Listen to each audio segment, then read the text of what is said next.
ॐ अज्ञानतिमिरान्धस्य ज्ञानाञ्जनशलाकयः चक्षुरुन्मिलितं येन तस्मै श्रीगुरुवे नमः। हरे कृष्णा। आज गीता श्रृंखला के सत्र क्रमांक 451 में आप सभी भक्तों का हार्दिक स्वागत है। आज हम श्रीमद् भगवद गीता के 13वें अध्याय के जो कि है प्रकृति, पुरुष तथा चेतना, श्लोक क्रमांक 20 का अध्ययन करेंगे। आइए, श्लोक इस प्रकार है। प्रकृतिं पुरुषं चैव विद्यादि उभावपि विकारं सगुणा चैव विद्धिं प्रकृतिं संभवान्। अर्थात प्रकृति तथा जीवों को अनादि समझना चाहिए। उनके विकार तथा गुण प्रकृति जन्य हैं। प्रकृति तथा जीवों को अनादि समझना चाहिए। भगवान श्री कृष्ण कहते हैं कि प्रकृति और जीव है वो अनादि हैं। अनंत समय से भगवान श्री हरि की शक्ति के रूप में विद्यमान रहते हैं। भगवान प्रलय के उपरांत जब भगवान उनको अपने अंदर समाहित कर लेते हैं तब भी उनका अस्तित्व रहता है, वो समाप्त नहीं होते हैं। वो भगवान के अंदर विद्यमान रहते हैं और अनादि अर्थात अनंत समय से वो विद्यमान है और अनंत समय तक विद्यमान रहने वाले हैं। भगवान कह रहे हैं कि प्रकृति और जीवों को भी अनादि समझना चाहिए। उनके विकार तथा गुण प्रकृति जन्य हैं। उनके विकार अलग अलग शरीरों में प्रवेश करना, जीव है वो कभी मनुष्य शरीर में, कभी पशु शरीर में, कभी कीट पतंगों के शरीर में, अलग अलग शरीरों में प्रवेश करता है। ये प्रकृति के प्रभाव से होता है। व्यक्ति प्रकृति के संग में रहकर जैसा जैसा कर्म करेगा उस कर्मों के फल स्वरूप उसे वैसा वैसा शरीर प्राप्त होता रहेगा। हालांकि अलग शरीर में रहते हुए भी आत्मा जीव की शरीर की जीव है वो यथा रूप में बना रहता है। भले मनुष्य शरीर में हो, पशु शरीर में हो, उसकी चेतना है वो बनी रहती है। हम अपने कर्मों के आधार पर अपने अलग अलग शरीरों का निर्माण स्वयं करते हैं, परंतु ये कभी नाश नहीं होते हैं। ये हमेशा अनंत काल से है और अनादि बने रहेंगे। जीव और प्रकृति का संग जो भी दोनों अनादि हैं और विविक्त स्वभाव के हैं, अनादि हैं। अब दोनों जीव और प्रकृति के कार्यों के भेद और उनके अनादि संसर्ग के हेतु का निरूपण किया जाएगा। अब इस श्लोक में भगवान श्री कृष्ण जीव और प्रकृति के जो अनादि होने के गुण हैं उनका यहाँ पे वर्णन करेंगे।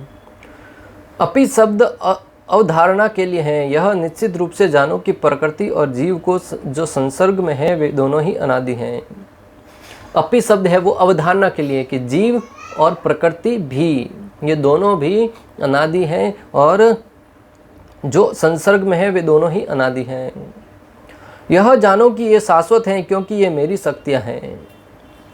भगवान कह रहे हैं कि तुम्हें ये जानना चाहिए कि ये दोनों शाश्वत हैं। क्यों शाश्वत हैं? क्यों उनकी कोई महानता है क्या? नहीं, भगवान कह रहे हैं कि ये मेरी शक्ति होने के कारण ये शाश्वत है। भगवान की शक्ति है वो शाश्वत है। इसको मैंने पहले ही कहा है गीता 7.4 एंड 5 में। भगवद गीता 4.5 में भगवान श्री कृष्ण पहले ही इसका उल्लेख कर चुके हैं, जिसमें भगवान कहते हैं कि भूमिरापो नलो वायु खम मनोबुद्धिरेव च अहंकार इति यम में भिन्ना प्रकृति अष्टधा। पृथ्वी, जल, अग्नि, वायु, आकाश, मन, बुद्धि तथा अहंकार, ये 8 प्रकार से विभक्त मेरी भिन्न अपरा प्रकृति हैं। भगवान कहते हैं कि पृथ्वी, जल, अग्नि, वायु, आकाश, ये 8 प्रकार की भिन्न प्रकृति हैं, वो भगवान की ही शक्ति हैं। अगले श्लोक में भगवान ने कहा अप्रेयम इतस्त्वा अन्यम प्रकृतिम विद्धि में परम जीवभूतम महाबाहो ययदेम धार्यते जगत। हे महाबाहो अर्जुन, इनके अतिरिक्त मेरी एक अन्य पराशक्ति है जो इन जीवों से युक्त है, जो इस भौतिक अपरा प्रकृति के साधनों का विद्रोहन कर रही है। भगवान 7वें अध्याय में इसका वर्णन कर चुके हैं कि प्रकृति है जिसके अंदर पृथ्वी, जल, अग्नि, वायु, आकाश, ये सारे के सारे तत्व आते हैं वो, और इसके अतिरिक्त अर्थात इस प्रकृति के अतिरिक्त एक अन्य शक्ति, पराशक्ति है, वो है जीव। तो भगवान कहते हैं कि अनादि है, अनंत है, जिसके बारे में हम पहले ही विस्तार से वर्णन कर चुके हैं। भगवान फिर यह प्रदर्शित करते हैं कि यह दोनों जो अनादि काल से संसर्ग कर रहे हैं वह स्वरूपतः भिन्न हैं। भगवान फिर एक बार यहाँ पर पुनः स्पष्ट कर रहे हैं कि अनादि काल से ये यहाँ पे रह तो रहे हैं, परंतु वो भगवान से भिन्न हैं। भगवान की शक्ति के रूप में वो भगवान नहीं बनने वाले। यह जानो कि शरीर और इंद्रियां, विकारान और सुख दुख गुणान यह सब प्रकृति के द्वारा सृष्ट है, न कि जीव के द्वारा। और प्रकृति और जीव में भी अंतर है भक्तों। ये जो सुख दुख हमारे शरीर में अनेक प्रकार के विकार हैं, वो सारे के सारे प्रकृति के द्वारा ही संभव हो पाते हैं। जैसे ही जीव प्रकृति के संग में आता है, पृथ्वी के संग से पृथ्वी, जल, अग्नि, वायु, आकाश, पंच तत्व महाभूत से ये शरीर बनता है। और इस शरीर के अंदर जो भी सुख और दुख का हम अनुभव कर पाते हैं, वो प्रकृति के द्वारा ही संभव है। अंदर रहने वाला जो आत्मा है, जीव है, जीवात्मा है, उसको किसी प्रकार का दुख नहीं होता है।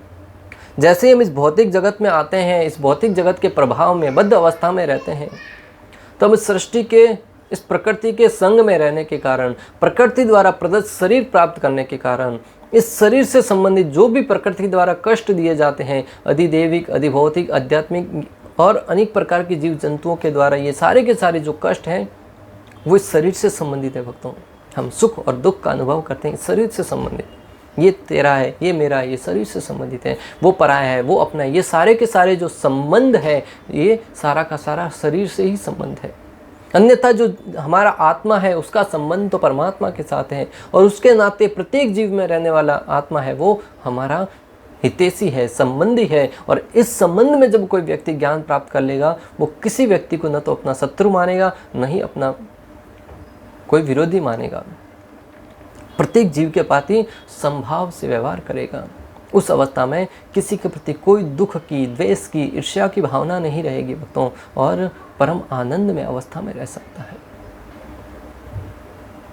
यह जानो कि शरीर और इंद्रिया, विकारण और सुख और दुख गुणन ये सब प्रकृति के द्वारा सृष्ट है, न कि जीव के द्वारा। भगवान यह इंगित करते हैं कि जीव क्षेत्र के रूप में प्रकृति के विकारों से भिन्न है। भगवान यहाँ पर इंगित कर रहे हैं कि जीव है वो क्षेत्र के रूप में प्रकृति के विकारों से भिन्न है। जीव है वो जो आत्मा है, वो इस प्रकृति के जो विकार उत्पन्न होते हैं, अनेक प्रकार के विकार, उन सब से भिन्न रहता है। उसे किसी प्रकार का कोई हानि या लाभ नहीं होता है। आत्मा है वो शुद्ध है, परमात्मा का अंश होने के नाते सच्चिदानंद है। हम अपनी स्वयं की इंद्रिय भोग की इच्छा के कारण, स्वयं के प्रभुत्व जमाने की इच्छा के कारण हम भगवान से विद्रोह करके इस भौतिक जगत में आए हैं। और यहाँ पर हमें एक विशेष प्रकार का शरीर प्रदान किया गया है।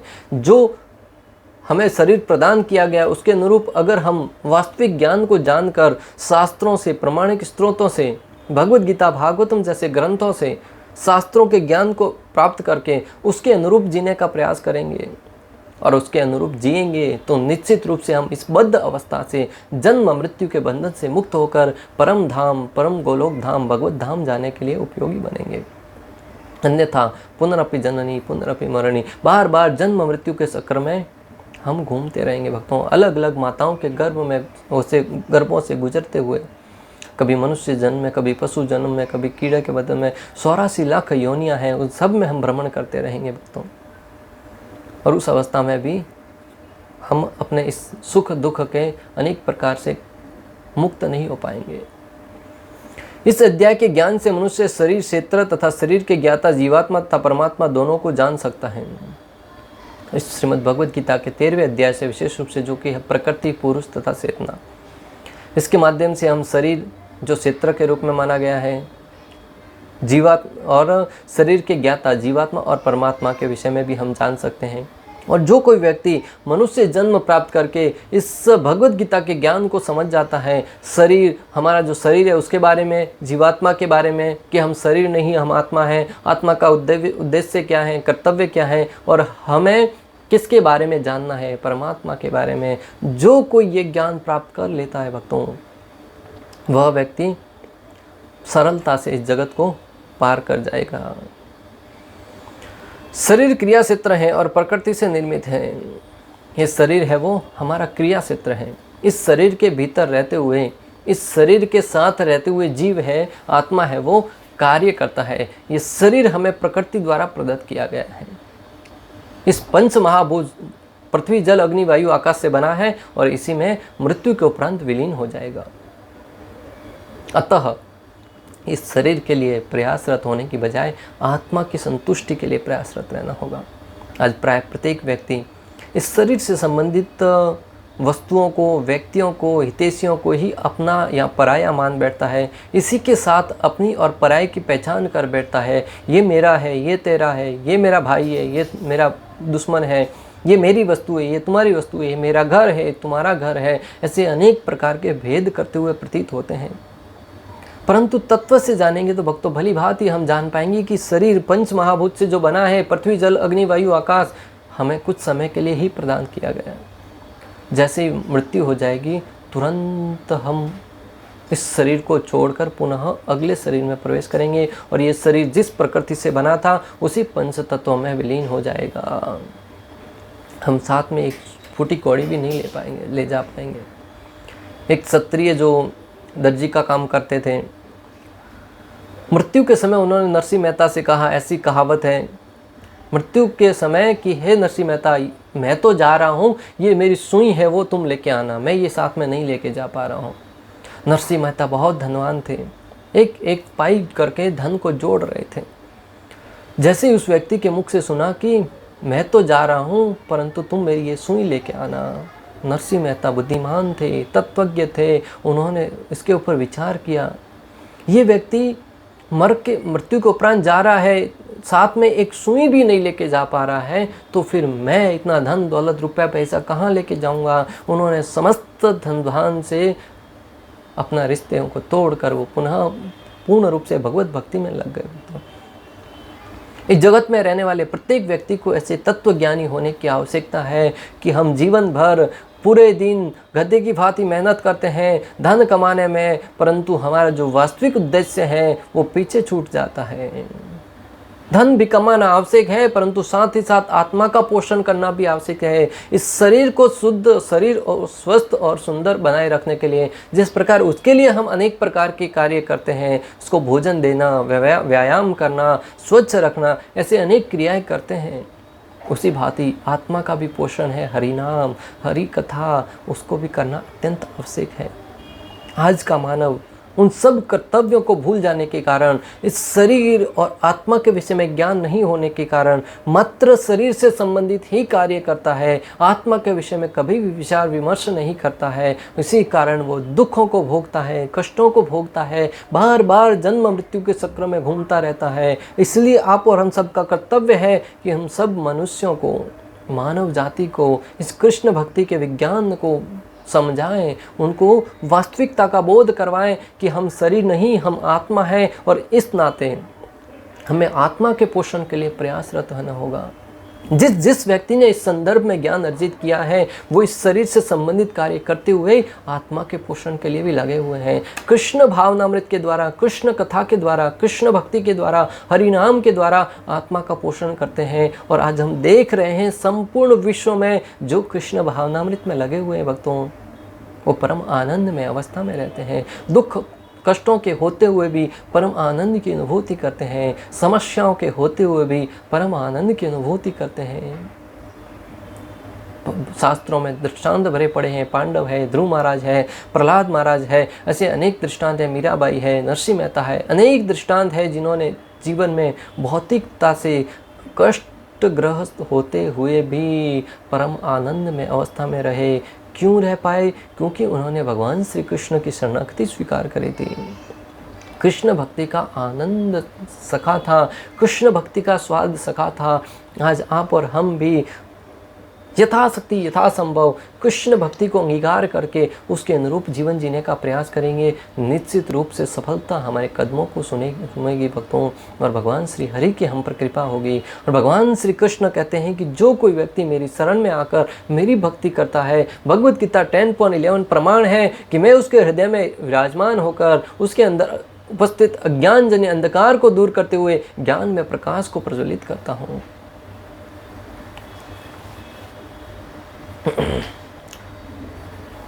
शरीर क्रिया क्षेत्र है, प्रकृति से निर्मित है। शरीर के भीतर बद्ध तथा उसके कार्यों को भोग करने वाला आत्मा ही पुरुष या जीव है। शरीर है वो क्रिया क्षेत्र है, ये प्रकृति के द्वारा निर्मित है। और जो शरीर के भीतर रहने वाला आत्मा है या जीवात्मा है वही पुरुष या जीव है। वह ज्ञाता है और इसके अतिरिक्त भी दूसरा ज्ञाता होता है और वो है परमात्मा। और जो जीव है वही वास्तविक ज्ञाता है और उसके अतिरिक्त एक और ज्ञाता है, वो है परमात्मा। निसंदेह यह समझना चाहिए कि परमात्मा तथा आत्मा एक ही भगवान की विभिन्न अभिव्यक्तियां हैं। निसंदेह यह समझा जा सकता है कि जो आत्मा और परमात्मा है वो एक ही परम ईश्वर की शक्ति या अलग अलग स्वरूप है। जीवात्मा उनकी शक्ति है और परमात्मा उनका साक्षात अंश स्वांश है। यहाँ पे स्पष्ट करते हुए आचार्यगण कह रहे हैं कि जीवात्मा है वो भगवान की शक्ति है और जो परमात्मा है वो भगवान का अंश है, स्वांश है। प्रकृति तथा जीव दोनों ही नित्य हैं। तात्पर्य यह है कि वे सृष्टि के पहले से विद्यमान हैं। प्रकृति और जीव है वो दोनों ही अनंत है और दोनों नित्य हैं। अर्थ ये हुआ कि दोनों सृष्टि के प्रारंभ से विद्यमान हैं और सृष्टि का प्रलय होने के उपरांत भी विद्यमान रहते हैं। यह भौतिक अभिव्यक्ति परमेश्वर की शक्ति से है और उसी प्रकार जीव भी हैं, किंतु जीव श्रेष्ठ शक्ति हैं। ये भौतिक अभिव्यक्ति जो प्रकृति है वो भगवान की शक्ति के रूप में मानी गई है और जीव है वो भी भगवान की शक्ति है, परंतु जीव है वो भौतिक शक्ति इस प्रकृति से श्रेष्ठ है। जिस प्रकार पशु योनि में भी जीव है, मनुष्य योनि में भी जीव है। पशु योनि से मनुष्य योनि है वो श्रेष्ठ माना गया है। इसलिए किसी मनुष्य की हत्या करने पर उसके लिए बहुत कड़ा दंड दिया जाता है, परंतु पशुओं के लिए कोई विशेष दंड नहीं दिया जाता, क्योंकि पशु शरीर का इतना महत्व नहीं है जितना मानव शरीर का महत्व है। परंतु हम इस शरीर के महत्व को जान नहीं पा रहे हैं। जब कानून बनाते समय हम मनुष्य के शरीर को अधिक तवज्जो देते हैं, अधिक महत्व देते हैं, परंतु कभी तत्व से विचार किया कि ऐसा क्यों? मात्र इसलिए कि मनुष्य है वो अधिक आनंद में अवस्था में भोग कर पाता है, अधिक बुद्धिमान है इसलिए अधिक अच्छे तरीके से भोग कर पा रहा है? नहीं भक्तों, एकमात्र एक ऐसी ही योनि, मनुष्य ही ऐसी योनि है जिसके द्वारा हम इस भव बंधन से मुक्त होकर भगवत धाम जा सकते हैं। 84 लाख योनियों में से एक मनुष्य जन्म ही ऐसा है जिसमें हम भक्ति करके, भगवत भक्ति करके भगवत धाम, इस जन्म मृत्यु के बंधन से मुक्त हो सकते हैं, अन्य किसी योनि में नहीं। इसलिए मानव जीवन को महत्व दिया गया है। मानव जीवन है वो एयरपोर्ट की भांति है। हम एयरपोर्ट जाकर, फ्लाइट में बैठना है तो एयरपोर्ट जाना पड़ता है, ट्रेन में बैठना है तो प्लेटफॉर्म पर जाना पड़ता है। उसी भांति मनुष्य जन्म है वो एयरपोर्ट की भांति है। वहाँ पे हम गए हैं तो उसमें बैठ पाएंगे। अलग अनेक योनियों में एयरपोर्ट नहीं जा पाते हैं और उसमें नहीं बैठ पाते हैं। फ्लाइट है वो मात्र एयरपोर्ट से ही उड़ान भरता है, अन्य किसी स्थान से नहीं। मनुष्य जन्म से ही हम भगवत धाम के लिए उड़ान भर सकते हैं, अन्य किसी योनि से नहीं। यह भौतिक अभिव्यक्ति परमेश्वर की शक्ति से है और उसी प्रकार जीव भी हैं, किंतु जीव श्रेष्ठ शक्ति है। जीव तथा प्रकृति इस ब्रह्मांड के उत्पन्न होने के पूर्व से विद्यमान है। प्रकृति तो महाविष्णु में लीन हो गई और जब इसकी आवश्यकता पड़ी तो यह महत तत्व के द्वारा प्रकट हो गई। ये प्रकृति है वो प्रलय के समय भगवान श्री विष्णु के में विलीन हो गई और जब आवश्यकता पड़ी तो महत तत्व के द्वारा तो पुनः भगवान ने इसको प्रकट कर दिया। इसी प्रकार जीव भी उनके भीतर रहते हैं और चूंकि वे बद्ध हैं अतएव वे परमेश्वर की सेवा करने से विमुख हैं। उसी प्रकार जीव भी भगवान श्री हरि के अंदर रहते हैं। जब प्रलय होता है तो भगवान के अंदर प्रवेश करते हैं, परंतु हम भगवान की सेवा से विमुख होने के कारण भगवत धाम जाने के लिए योग्य नहीं होते हैं। भगवान के शरीर में रहते हुए भी हम भगवान के धाम में पुनः नहीं जा पाते हैं, कारण हम भगवान की सेवा से विमुख हैं और हम इंद्रिय भोग में आनंद भोगने के कारण, उसके लिए लालायित रहने के कारण जब सृष्टि का निर्माण होता है तो पुनः जीवों को भी इस प्रकृति में भेज दिया जाता है, जहाँ पर वो जन्म मृत्यु के बंधन में बार बार घूमता रहता है। कभी अक्ल ठिकाने आई, कभी भक्तों की कृपा हुई, भगवान की कृपा हुई तो भगवत भक्ति में लगेंगे और उस भक्ति के द्वारा वो जीवन का उद्धार करके भगवत धाम जाने के लिए प्रयासरत होंगे। इस तरह उन्हें वैकुंठ लोक में प्रवेश नहीं होने दिया जाता। जो जीव भगवान से विमुख है उनको वैकुंठ लोक में प्रवेश नहीं दिया जाता। लेकिन प्रकृति के व्यक्त होने पर इन्हें भौतिक जगत में पुनः कर्म करने और वैकुंठ लोक में प्रवेश करने की तैयारी करने का अवसर दिया जाता है। इस भौतिक सृष्टि का यही रहस्य है। बहुत ही सुंदर सिद्धांत भक्तों। हालांकि वैकुंठ लोक में प्रवेश तो नहीं दिया जाता, परंतु जब इस सृष्टि का पुनः निर्माण होता है, अभिव्यक्ति होती है, तब उस जीव को पुनः इसमें डाल दिया जाता है और उसको एक बार और उस भगवत धाम जाने के लिए तैयारी करने का अवसर दिया जाता है। जिस प्रकार एक विद्यार्थी को परीक्षा में उत्तीर्ण होने के लिए एक बार असफल होने पर दूसरा और एक अवसर दिया जाता है, तीसरा और अवसर दिया जाता है, उसी भांति इस जीव को भी एक बार असफल होने पर पुनः जब प्रकृति का निर्माण होता है, सृष्टि का निर्माण होता है, पुनः उसको अवसर दिया जाता है कि वो भगवत भक्ति के द्वारा भगवत धाम जाने के लिए योग्यता प्राप्त करें। इसका कोई महत्व नहीं है कि ये जीव या श्रेष्ठ जीव किस प्रकार प्रकृति के संपर्क में आए हैं, किंतु भगवान जानते हैं कि ऐसा कैसे और क्यों हुआ। भक्तों, इसका कोई महत्व नहीं रह जाता ये जानने के लिए कि हम कैसे और क्यों इस जगत में आए हैं, परंतु भगवान जानते हैं कि ऐसा क्यों हुआ है और किस लिए हुआ है।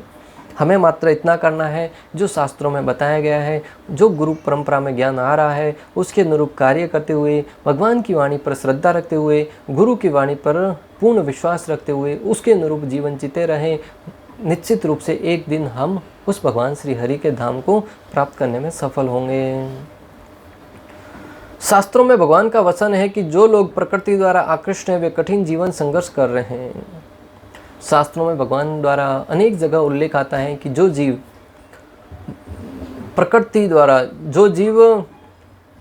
द्वारा आकृष्ट है वे कठिन जीवन संघर्ष कर रहे हैं। जो प्रकृति के द्वारा आकृष्ट है इंद्रिय भोग के लिए, वो कठिन जीवन संघर्ष कर रहे हैं।